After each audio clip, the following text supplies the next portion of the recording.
Welcome to edu और edu के हमारे इस यूट्यूब चैनल में आप सभी का स्वागत है। तो साइंस के चैप्टर में हम लोग पढ़ रहे थे नर्वस सिस्टम के बारे में, ह्यूमन नर्वस सिस्टम अर्थात मानव तंत्रिका तंत्र। और पिछले वीडियो में हम लोगों ने ह्यूमन स्केलेटल सिस्टम अर्थात मानव कंकाल तंत्र को समाप्त किया और मानव कंकाल तंत्र के अंतर्गत हमने हड्डियों के बारे में पूरा डिटेल देखा और मानव तंत्रिका तंत्र की शुरुआत हमने की थी और मस्तिष्क के बारे में हम लोगों ने थोड़ा बहुत परिचय को देखा था। जैसे कि मस्तिष्क का जो वजन होता है 1.36 केजी के लगभग बराबर होता है और यह खोपड़ी के ठीक नीचे उपस्थित होता है। यह खोपड़ी से ढका हुआ रहता है। स्कल का यह निचला पार्ट है।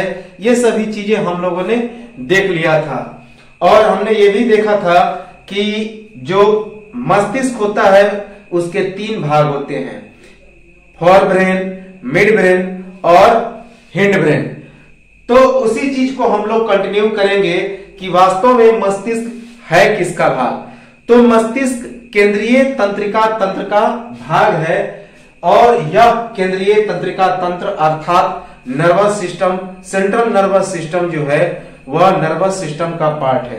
तो नर्वस सिस्टम मुख्यतः 2 पार्ट होते हैं। एक को हम लोग बोलते हैं पेरिफेरल नर्वस सिस्टम अर्थात जिसे हम लोग परिधीय तंत्रिका तंत्र कहते हैं और एक सेंट्रल नर्वस सिस्टम जिसे केंद्रीय तंत्रिका तंत्र कहते हैं। तो उसी केंद्रीय तंत्रिका तंत्र का हिस्सा है यह मस्तिष्क और दूसरा हिस्सा है मेरुरज्जु जिसे स्पाइनल कोड कहा जाता है। तो मेरुरज्जु और मस्तिष्क ये केंद्रीय तंत्रिका तंत्र के मुख्य भाग हैं और हमने बताया था केंद्रीय तंत्रिका तंत्र का मुख्य काम अर्थात ब्रेन का मुख्य काम क्या है, तो हमारे बॉडी का नियंत्रण करना, हमारे बॉडी के सभी क्रियाकलापों का नियंत्रण करना और जितने सारे जो क्रियाकलाप हैं अंगों के बीच समन्वय स्थापित करना, कंट्रोल और कोऑर्डिनेशन करना। इसलिए इसे मालिक अंग कहा जाता है, मास्टर ऑर्गन कहा जाता है क्योंकि यह कंट्रोलर है हमारे बॉडी का। तो चलिए हम लोग उसको आगे बढ़ाते हैं इस नर्वस सिस्टम और देखते हैं तंत्रिका तंत्र कि वास्तव में यह नर्वस सिस्टम है क्या। तो नर्वस सिस्टम यानी कि तंत्रिका तंत्र, तंत्रिका का मतलब होता है जो सूचना पहुंचाता है ब्रेन में। तो ब्रेन का संबंध सीधा हमारे 5 अंगों से रहता है, 5 संवेदी अंगों से, जिसे सेंसरी ऑर्गन्स कहा जाता है कि everybody know about that we have 5 sensory organs. जैसा कि हम लोग जानते हैं कि हमारे शरीर में 5 संवेदी अंग हैं, जीभ, नाक, आंख, कान, त्वचा। तो ये 5 सेंसरी ऑर्गन जो है जिनका सीधा संबंध हमारे ब्रेन से होता है और इन 5 संवेदी अंगों का जो अवयव होता है, मूवमेंट होता है, इनमें जो सूचना होता है वह सीधे पहुंचता है मेरुरज्जु के माध्यम से कई प्रकार के तंत्रों के द्वारा ब्रेन में और ब्रेन उसी अनुसार अपनी एक्टिविटी करता है। जैसे कि यदि कोई सुगंध हमारे नाक में पहुंचता है तो उसके अनुसार ब्रेन रिएक्शन करता है। जैसे हमारा नाक एक अच्छे सुगंध को पहचाना तो उसके बाद जो रिएक्शन होता है ब्रेन का वह उसी के अनुसार होता है अर्थात ये जो नाक है उसकी सीधी सूचना पहुंचती है हमारे ब्रेन की ओर। उसी प्रकार से जैसे किसी चीज को देखते हैं तो उसी के अनुसार हमारे ब्रेन का रिएक्शन होता है। तो आंख भी क्या है, एक प्रकार का सेंसरी ऑर्गन। तो यह नर्वस सिस्टम इसी 5 अंगों से जुड़ा हुआ रहता है और उसका मेन पार्ट कौन है, तो ब्रेन, और दूसरा पार्ट है स्पाइनल कॉर्ड जो ब्रेन की सहायता करता है। तो नर्वस सिस्टम यानी कि तंत्रिका तंत्र, इसका मुख्य कार्य क्या है, इसका मुख्य फंक्शन क्या है। तो कार्य या फिर फंक्शन, तो इसका मुख्य फंक्शन है संपूर्ण शरीर तथा अंगों का नियंत्रण एवं समन्वय। तो तंत्रिका तंत्र का मुख्य कार्य है संपूर्ण शरीर तथा अंगों का नियंत्रण एवं समन्वय अर्थात control and coordination of all body and it's part. तो जितने सारे जो बॉडी पार्ट्स हैं, एक्टिविटी है, उसको क्या करता है, कोऑर्डिनेट करता है और क्या करता है, तो कंट्रोल करता है। कौन? तो यह हमारा जो नर्वस सिस्टम है, तंत्रिका तंत्र है, याद रखेंगे। And it's activity.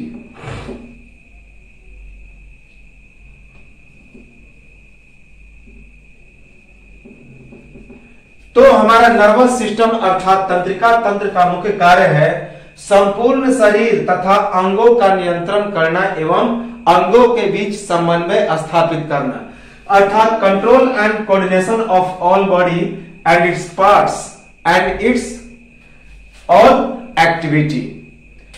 शरीर के सभी ऐच्छिक एवं अनैच्छिक कार्यों पर नियंत्रण। तो ऐच्छिक और अनैच्छिक कार्य अर्थात एक होता है वॉलंटरी एक्शन और दूसरा होता है इनवॉलंटरी एक्शन। जैसे कि छींक आना, जो छींक आने पर हमारा कंट्रोल नहीं होता तो यह अनैच्छिक एक्शन होता है, इस पर कोई इच्छा नहीं होती फिर भी यह चला आता है। और रोना, हंसना, ये सभी ऐच्छिक एक्शन है, वॉलंटरी एक्शन है।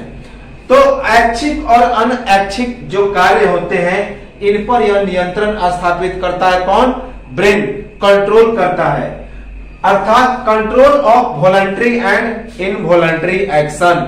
तो मस्तिष्क नर्वस सिस्टम का एक और कार्य क्या है, तो control of all voluntary and involuntary action, अर्थात शरीर के सभी ऐच्छिक और अनैच्छिक कार्यों पर नियंत्रण।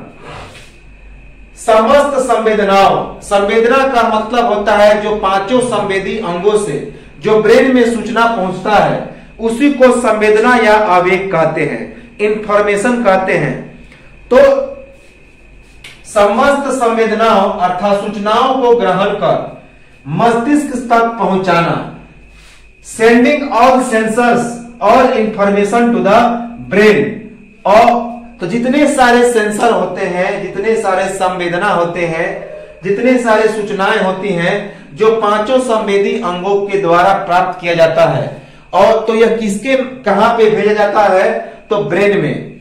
बहुत सारे नर्व सेल होते हैं तो उसी के माध्यम से यह ब्रेन में पहुंचता है। तो यह तंत्रिका तंत्र का ही मुख्य काम है। तो समस्त संवेदनाओं अर्थात सूचनाओं को ग्रहण करके मस्तिष्क तक पहुंचाना यह तंत्रिका तंत्र अर्थात नर्वस सिस्टम का कार्य है। सेंडिंग ऑल सेंसर्स और इंफॉर्मेशन टू द ब्रेन। शरीर के समस्त अंगों के आंतरिक एवं बाह्य वातावरण के परिवर्तनों के अनुसार द्रुत समंजन बनाना। तो शरीर के समस्त अंगों के आंतरिक एवं बाह्य वातावरण के परिवर्तनों के अनुसार द्रुत सामंजन बनाना, अर्थात जैसे कि अभी हम लोग को जैसे गर्मी लगता है तो हमारा ब्रेन ये महसूस कर लेता है कि हमारे शरीर में गर्मी महसूस हो रही है, तो उसी के अनुसार अपने आप को बदलने की वह तेजी से कोशिश करता है और बदल भी लेता है। जैसे कि हम लोग पंखे का इस्तेमाल करते हैं तो तंत्रिका तंत्र के पास संवेदी अंगों से सूचना पहुंचता है हमारे बॉडी में हीट की मात्रा ज्यादा है और उसी के अनुसार हमारा ब्रेन काम करता है। तो उसके विरुद्ध हम लोग कोई काम करते हैं, जैसे कि पंखे को चलाते हैं, कूलर को चलाते हैं। तो वही है, शरीर के समस्त अंगों के आंतरिक एवं बाह्य वातावरण के परिवर्तनों के अनुसार द्रुत सामंजन बना लेता है, अपने आप को एक्सटर्नल और इंटरनल इन्वायरमेंट के अनुसार ब्रेन एडजस्ट कर लेता है। तो making fast coordination of all body according to changing of internal and external environment, यह किसका काम है, तो नर्वस सिस्टम का। तो शरीर के समस्त अंगों के आंतरिक एवं बाह्य वातावरण के परिवर्तनों के अनुसार द्रुत सामंजन अर्थात तेजी से कोऑर्डिनेट करना, तेजी से सामंजन बनाना, यह तंत्रिका तंत्र का काम है। Making fast coordination of all body according to changing of internal and external environment. तंत्रिका आवेगों का संवहन करना, अर्थात जो सूचना पहुंचता है, जो सेंसर आते हैं, तो उसको तुरंत क्या करता है, तो संवहन करता है, अर्थात ब्रेन तक वह पहुंचाता है। तो एक सेंड करता है इंफॉर्मेशन को, सिग्नल को, और वापस उसी के अनुसार एक दूसरा सिग्नल को यह क्या करता है, मस्तिष्क भेजता भी है तंत्रिका तंत्र के माध्यम से। तो वह सिग्नल बताता है कि अगला स्टेप हमें क्या करना है तेजी से। जैसे कि यदि कोई हमें चींटी काट ले या फिर कोई डंक मार ले, तो हमारे शरीर की एक्टिविटी तुरंत उसको विरोध करने की होती है, उसी के अनुसार तो वापस सिग्नल लौटता भी है। तो तंत्रिका आवेगों का संवहन करना, अर्थात जो संवेग होते हैं आते भी हैं मस्तिष्क तक तंत्रिका तंत्र के माध्यम से और जाते भी हैं। तो तंत्रिका आवेगों का संवहन करना अर्थात sending of sensory movement, it is the part of nervous system, it is the function of nervous system. शरीर की असंख्य कोशिकाओं की क्रियाओं में एक प्रकार का सामंजस्य उत्पन्न करना ताकि संपूर्ण शरीर एक इकाई के रूप में कार्य कर सके। तो तंत्रिका तंत्र हमारे शरीर को एक इकाई के रूप में कार्य करने के लिए असंख्य कोशिकाओं की क्रियाओं में एक प्रकार का सामंजस्य उत्पन्न करता है। तो असंख्य कोशिकाओं के बीच एक सामंजस्य उत्पन्न करके, अर्थात एक दूसरे के बीच कंट्रोल करके, कोऑर्डिनेशन करके एक इकाई के रूप में कार्य करने के लिए शरीर को इस तरह से प्रेरित करता है। तो शरीर की असंख्य कोशिकाओं की क्रियाओं में एक प्रकार का सामंजस्य उत्पन्न करना, यह किसका काम है, तो तंत्रिका तंत्र का, ताकि संपूर्ण शरीर एक इकाई के रूप में कार्य कर सके। For working of all body as a unit nervous system coordinates as working between numeral cells of our body. संवेदी तंत्रिकाओं के द्वारा शरीर के अंदर एवं बाहर वातावरणगत परिवर्तन के द्वारा सूचनाएं मेरु रज्जु से मस्तिष्क तक, जहां उनका विश्लेषण होकर शरीर की विभिन्न क्रियाओं का संपादन होता है। तो संवेदी तंत्रिकाओं के द्वारा शरीर के अंदर और बाहर वातावरणगत परिवर्तनों के द्वारा सूचनाएं कहां तक पहुंचती है, तो मेरु रज्जु में पहुंचती है, स्पाइनल कॉर्ड में जाती है, और वहां से बहुत सारे नर्व सेल उसे कहां तक पहुंचाते हैं, मस्तिष्क तक पहुंचाते हैं, और वहां पर उसका विश्लेषण होता है।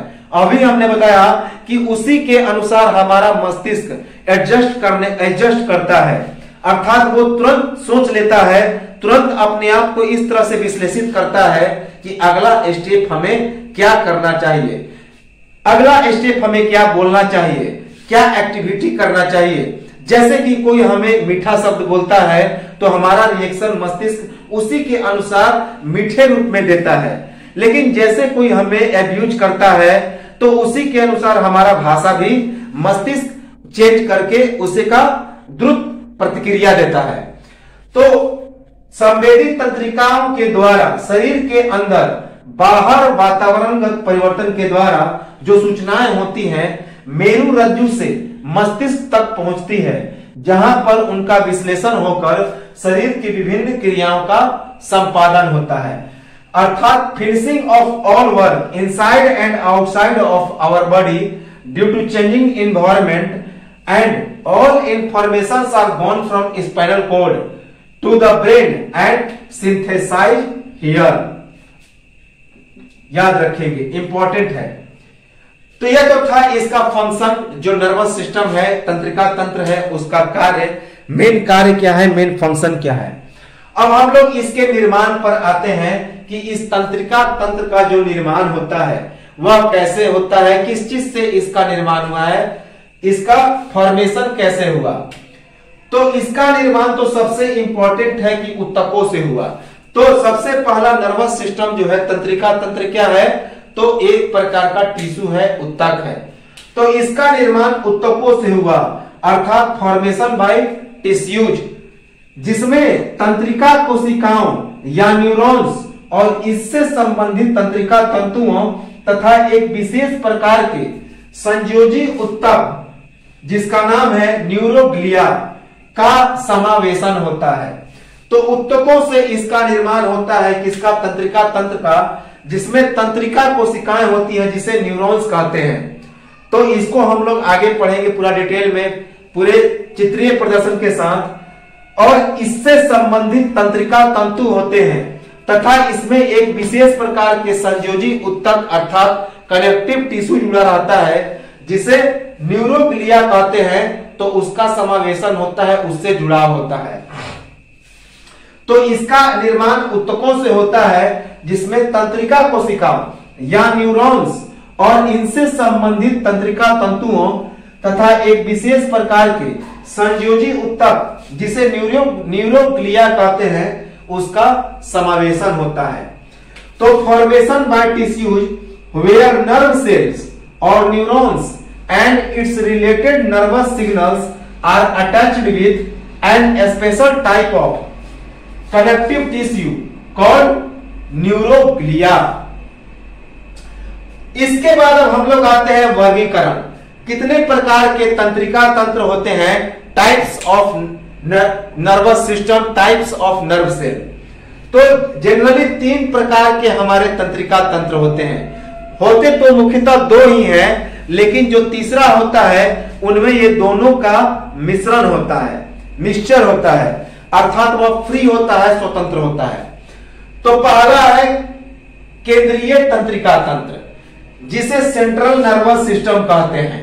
दूसरा है परिधीय तंत्रिका तंत्र जिसे पेरिफेरल नर्वस सिस्टम कहते हैं। और तीसरा है स्वायत्त तंत्रिका तंत्र जिसे फ्री नर्वस सिस्टम कहते हैं। तो केंद्रीय तंत्रिका तंत्र अर्थात सेंट्रल नर्वस सिस्टम, परिधीय तंत्रिका तंत्र अर्थात पेरिफेरल नर्वस सिस्टम और स्वायत्त तंत्रिका तंत्र अर्थात free nervous system, they are the types of nervous system. अब हम लोग केंद्रीय तंत्रिका तंत्र का निर्माण कैसे होता है? तो केंद्रीय तंत्रिका तंत्र मुख्यतः 2 चीजों से बनता है, अर्थात केंद्रीय तंत्रिका तंत्र के 2 हिस्से, एक मस्तिष्क अर्थात ब्रेन और दूसरा मेरुरज्जु अर्थात स्पाइनल कोड। तो केंद्रीय तंत्रिका तंत्र अर्थात सेंट्रल नर्वस सिस्टम का जो निर्माण है वह मस्तिष्क और मेरुरज्जु से है, formed by brain and spinal cord. तो केंद्रीय तंत्रिका तंत्र का निर्माण मेरुरज्जु अर्थात स्पाइनल कोड और मस्तिष्क अर्थात ब्रेन से होता है। याद रखेंगे, सेंट्रल नर्वस सिस्टम। परिधीय तंत्रिका तंत्र का निर्माण संवेदी तंत्रों से होता है जिसकी शाखाओं का विस्तार मेरुरज्जु से होते हुए संपूर्ण शरीर तक होता है। तो परिधीय तंत्रिका तंत्र का जो निर्माण होता है सेंसरी सेल से होता है जिसे नर्व सेल कहते हैं। संवेदी तंत्र उससे होता है जिसके शाखाओं का जो विस्तार होता है वह मेरुरज्जु से होते हुए कहां तक? तो संपूर्ण शरीर तक होता है। The peripheral nervous system is made up of nerves that branch off from the spinal cord and extend to all parts of the body. सभी कशेरुकी जंतुओं में केंद्रीय तंत्रिका तंत्र पृष्ठीय तथा नालिका आकार की होती है। तो कशेरुक जंतु का मतलब होता है जिसमें रीढ़ की हड्डी होती है, इसे रीढ़ीय जंतु कहते हैं। कशेरुक का मतलब होता है जिसमें मेरुदंड की उपस्थिति अर्थात रीढ़ की हड्डी पाई जाती है, तो उसे ही कशेरुक कहते हैं। और जिसमें रीढ़ की हड्डी नहीं पाई जाती उसे अकशेरुक अर्थात अनवर्टेब्रल कहते हैं। तो सभी कशेरुक जंतुओं में तंत्रिका तंत्र किस रूप में होता है? तो पृष्ठीय रूप और नालिका आकार का होता है, अर्थात और वर्टिब्रेट्स अर्थात जिसमें यह वर्टेब्रल कॉलम पाया जाता है, मेरुदंड पाया जाता है, रीढ़ की हड्डी पाई जाती है, तो उसे ही कशेरुक जंतु कहते हैं। तो सभी कशेरुक जंतुओं में केंद्रीय तंत्रिका तंत्र पृष्ठीय एवं नाली का आकार का होता है, नाली के आकार का होता है। ऑल वर्टिब्रेट्स एनिमल्स है plain and bondage nervous system. तो ऑल वर्टिब्रेट्स एनिमल्स है plain and bondage nervous system. ये तो था हमारा तंत्रिका तंत्र, इसका फंक्शन, इसका फॉर्मेशन और इसके टाइप। निर्माण कैसे होता है, कितने प्रकार के होते हैं और इनका मुख्य कार्य क्या है, तो तंत्रिका तंत्र के बारे में हमने देखा। अब मस्तिष्क से संबंधित कुछ अन्य फैक्ट हैं जिसे हम लोग देखें तो मस्तिष्क की 3 झिल्लियां होती हैं, अर्थात मेम्ब्रेन्स ऑफ ब्रेन। मस्तिष्क 3 ओर से झिल्लियों से घिरा रहता है। मेनली 2 ही झिल्लियों से घिरा रहता है, एक बाहर से और एक अंदर से, लेकिन बीच वाले को भी झिल्ली कहते हैं। वास्तव में जो मध्य झिल्ली होता है वह एक प्रकार का मेरुदंडीय लिक्विड होता है, वह एक तरल पदार्थ होता है। तो मस्तिष्क की झिल्लियां जो है, मस्तिष्क 3 तरफ से झिल्लियों का घेरा बनाता है। तो मस्तिष्क में 3 तरफ से झिल्लियों का घेरा होता है। बाहरी झिल्ली को दृढ़ तनिका कहते हैं, भीतरी झिल्ली को मृदु तनिका कहते हैं, जबकि जो मध्य झिल्ली होता है उसे प्रमस्तिष्क मेरु द्रव्य, उसे प्रमस्तिष्क कहते हैं, और उसमें एक लिक्विड भरा रहता है जिसे मेरु द्रव्य कहते हैं। तो पूरा इसे प्रमस्तिष्क मेरु द्रव्य भी कहा जाता है। तो जिसके द्वारा मस्तिष्क और मेरु रज्जु की रक्षा की जाती है। तो इन झिल्लियों से मस्तिष्क और मेरु रज्जु अर्थात स्पाइनल कॉर्ड और ब्रेन, इनकी रक्षा होती है चोटों से, घाव से या किसी अन्य बाहरी वातावरण से। तो मस्तिष्क की झिल्लियां 3 प्रकार की होती है, अर्थात मेम्ब्रेन्स ऑफ ब्रेन।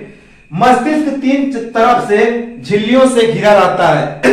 जो बाहरी झिल्ली होते हैं उन्हें दृढ़ तनिका कहते हैं, भीतरी झिल्ली को मृदु तनिका, जबकि मध्य झिल्ली को प्रमस्तिष्क मेरु द्रव्य कहा जाता है। इसके द्वारा मस्तिष्क और मेरु रज्जु की चोट से, घाव से या अन्य किसी कारणों से रक्षा होती है। 3 layers of membranes known as मेनिंग्स। मेनिंग्स का मतलब होता है तनिका, तनिका अर्थात झिल्ली। Protects the brain and spinal cord. The delicate अर्थात नाजुक inner layer is the pia mater. याद रखिएगा, पाइयामेटर का मतलब होता है कमजोर, मृदु, नाजुक। तो यह जो भीतरी झिल्ली होता है नाजुक होता है, काफी मृदु होता है, जिसे पाइयामेटर कहते हैं, मृदु तनिका। The middle layer is the एराक्नोइड।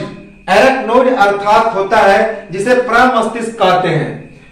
A web like structure filled with flood that cushions the brain. The tough layer is outer layer called the dura mater. तो जो बीच वाली झिल्ली होता है उसमें एक लिक्विड भरा रहता है जिसे मेरु द्रव्य कहते हैं। इसी कारण इसका पूरा नाम है एराक्नोइड फ्लड लाइक मेरु स्पाइनल कॉर्ड, अर्थात प्रमस्तिष्क मेरु द्रव्य। और जो आउटर लेयर होता है हार्ड होता है, कठोर होता है, जिसे ड्यूरा मैटर कहते हैं, अर्थात दृढ़ तनिका कहा जाता है। याद रखेंगे, मस्तिष्क का आयतन अर्थात वॉल्यूम जो होता है 1200 से लेकर 1500 सेंटीमीटर क्यूब। तो 1200 से लेकर 1500 घन सेंटीमीटर इस मस्तिष्क का वॉल्यूम होता है, आयतन होता है। मस्तिष्क का जुड़ाव, मस्तिष्क किससे जुड़ा रहता है, तो कॉम्बिनेशन ऑफ ब्रेन, 5 संवेदी अंगों आंख, कान, त्वचा, नाक और जीभ से होता है। तो इसका जुड़ाव आंख, नाक, कान, त्वचा और जीभ से होता है, जिन्हें सेंसरी ऑर्गन या संवेदी अंग कहते हैं। अभी हमने बताया।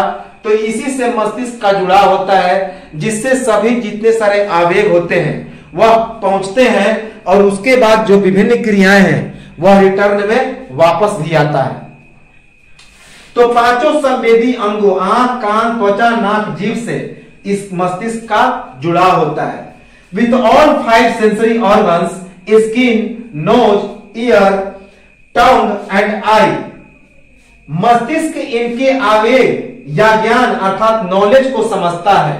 तो मस्तिष्क इनके आवेग अर्थात जो 5 संवेदी अंग होते हैं, इनके आवेग या नॉलेज या ज्ञान को समझता है और उसी के अनुसार वह कार्य करता है। सभी कशेरुकी अर्थात रीढ़धारी प्राणियों में मस्तिष्क की उपस्थिति होती है। तो सभी जो कशेरुक होते हैं अर्थात रीढ़धारी, जिसमें रीढ़ की हड्डी पाई जाती है, मेरुदंड पाई जाती है, तो उन सभी प्राणियों में मस्तिष्क जरूर पाया जाता है, मस्तिष्क की उपस्थिति होती है। और वर्टिब्रेट्स एनिमल्स है ब्रेन, लेकिन कशेरुक जंतुओं में जो अकशेरुक जंतु होते हैं, अनवर्टिब्रेट जो एनिमल होते हैं, उनमें स्वतंत्र गैंग्लिया के रूप में ये मस्तिष्क उपस्थित होते हैं। तो पर अकशेरुक जंतुओं में मस्तिष्क स्वतंत्र गैंग्लिया के रूप में उपस्थित होते हैं। But in invertebrates animals brain is presented in the form of free ganglia. याद रखेंगे, कुछ जीवों जैसे कि निडारिया तथा तारा मछली में मस्तिष्क का फैलाव केंद्रीकृत न होकर अलग अलग दिशाओं में होता है, बल्कि कुछ जीव जैसे स्पंज में कोई मस्तिष्क नहीं होता है।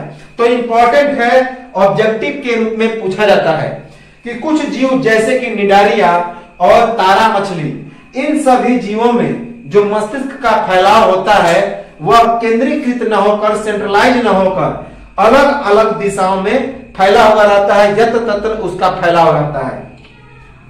जबकि कुछ जीव ऐसे होते हैं जिनमें मस्तिष्क पाया ही नहीं जाता, जैसे कि स्पॉन्ज। तो some animals, cnidaria and starfishes have brain is not centralized but in different direction, but in some animals such as sponge has no brain। तो कुछ जीव जैसे कि निडारिया और तारा मछली, इन सभी में जो ब्रेन होता है, मस्तिष्क होता है, केंद्रीकृत न होकर यत्र तत्र फैला रहता है, इधर उधर अलग अलग दिशाओं में फैला रहता है। जबकि कुछ जीव जैसे कि स्पॉन्ज, इस स्पॉन्ज में किसी प्रकार का कोई मस्तिष्क नहीं पाया जाता है, कोई ब्रेन की उपस्थिति इसमें नहीं होती। मस्तिष्क के बारे में एक और इंपॉर्टेंट पॉइंट है कि मानव मस्तिष्क में लगभग 1 अरब तंत्रिका कोशिकाएं पाई जाती है। तो मानव मस्तिष्क में लगभग 1 अरब तंत्रिका कोशिकाएं अर्थात नर्व सेल पाए जाते हैं। तो human brain has approximately 1 Arab nerve cells. याद रखेंगे, इंपॉर्टेंट है कि मानव मस्तिष्क में लगभग 1 अरब तंत्रिका कोशिकाएं अर्थात 1 अरब जो नर्व सेल हैं वे पाए जाते हैं। मानव मस्तिष्क चेतना एवं स्मृति का स्थान है। चेतना अर्थात कॉन्शियसनेस और स्मृति अर्थात मेमोरी। तो कई चीज जो मेमोरी स्टोर होते हैं, जो हम लोग सोचते हैं, समझते हैं, कई दिनों की बातों को याद करते हैं, तो यह स्टोर अर्थात एक मेमोरी का काम करता है। तो याद रखेंगे, तो मानव मस्तिष्क चेतना एवं स्मृति का स्थान है, मेमोरी का प्लेस है। तो human brain is the main place of consciousness and memory. याद रखेंगे, इंपॉर्टेंट है। तो ये जो था कुछ मस्तिष्क से संबंधित फैक्ट और तंत्रिका तंत्र के बारे में। नेक्स्ट वीडियो में हम लोग इस मस्तिष्क के सभी पार्ट को देखेंगे, जैसे कि अनुमस्तिष्क, प्रमस्तिष्क, पश्च मस्तिष्क, मेडुला, इन सभी को देखेंगे और उसके बाद हम लोग मेरु रज्जु पढ़ाएंगे और यह मस्तिष्क समाप्त हो जाएगा, पूरा नर्वस सिस्टम हमारा समाप्त हो जाएगा। तो एक स्क्रीनशॉट लें और बार बार इसे देखते रहें, ताकि ये चीजें काफी इंपॉर्टेंट है, कॉम्प्लेक्स है। तो मिलते हैं हम लोग अगले वीडियो में, इस ब्रेन को आगे बढ़ाएंगे और तब तक